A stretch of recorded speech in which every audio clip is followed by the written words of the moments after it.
Assalamualaikum warahmatullahi wabarakatuh.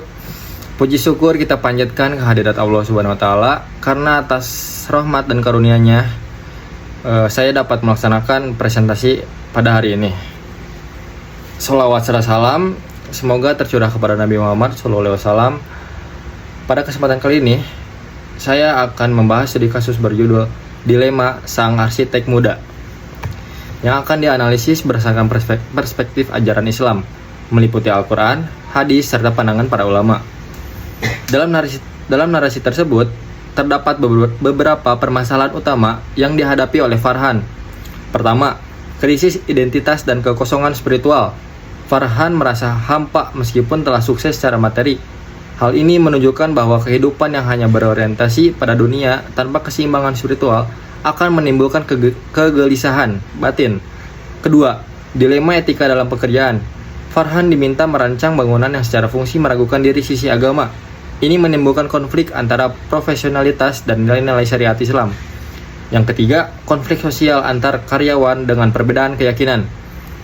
Farhan harus mengatur penggunaan ruangan ibadah secara adil tanpa menimbulkan diskriminasi, sekaligus tetap menjaga prinsip-prinsip Islam. Selanjutnya kita analisis dan argumentasi berdasarkan Islam.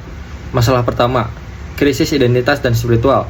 Dalam Islam, tujuan hidup manusia sudah jelas, yaitu untuk beribadah kepada Allah. Allah berfirman, "Tidaklah aku menciptakan jin dan manusia melainkan untuk beribadah kepadaku." Quran Surat Az-Zariyat ayat 56. Krisis yang dialami Farhan terjadi karena ia sebelumnya terlalu fokus pada pencapaian duniawi. Ketika ia kembali kepada agama melalui sholat dan sedekah, ia mulai menemukan ketenangan. Hal ini juga sesuai dengan firman Allah. Ingatlah, hanya dengan mengingat Allah, hati menjadi tenang. Quran Surat Ar-Rod ayat 28. Kesimpulannya adalah spiritualitas adalah kebutuhan utama manusia, bukan sekedar pelengkap. Masalah kedua, tentang dilema etika dan dalam pekerjaan. Dalam Islam, bekerja adalah ibadah, tetapi harus dilakukan sesuai dengan aturan halal dan haram. Rasulullah SAW bersabda, "Sesungguhnya yang halal itu jelas dan yang haram itu jelas." Hadis riwayat Bukhari dan Muslim. Jika bangunan yang dirancang digunakan untuk hal yang bertentangan dengan syariat, maka ikut berkontribusi di dalamnya dapat termasuk dalam membantu perbuatan dosa. Allah berfirman, "Dan janganlah kamu tolong-menolong dalam berbuat dosa dan permusuhan." Quran Surat Al-Maidah ayat 2. Jadi kesimpulannya, Farhan harus mempertimbangkan dengan secara serius apakah pekerjaannya melanggar syariat. Jika iya, maka sebaiknya menolak atau mencari solusi alternatif. Masalah ketiga, yaitu tentang konflik antar umat beragama.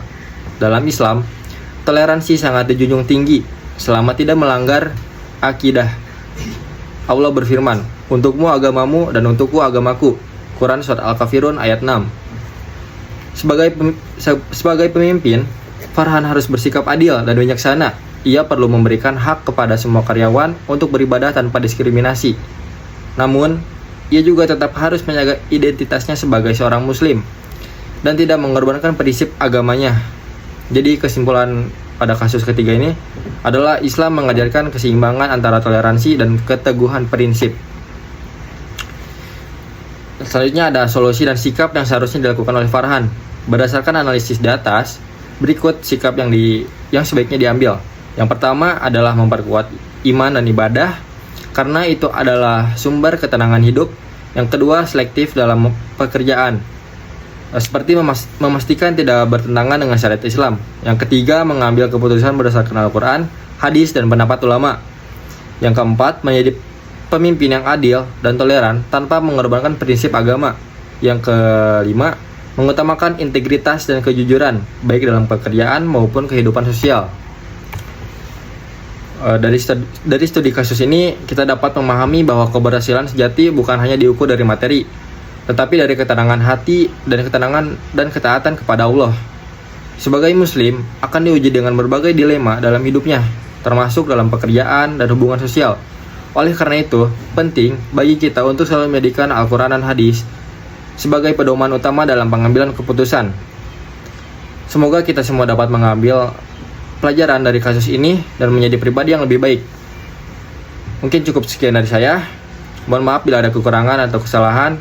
Wassalamualaikum warahmatullahi wabarakatuh.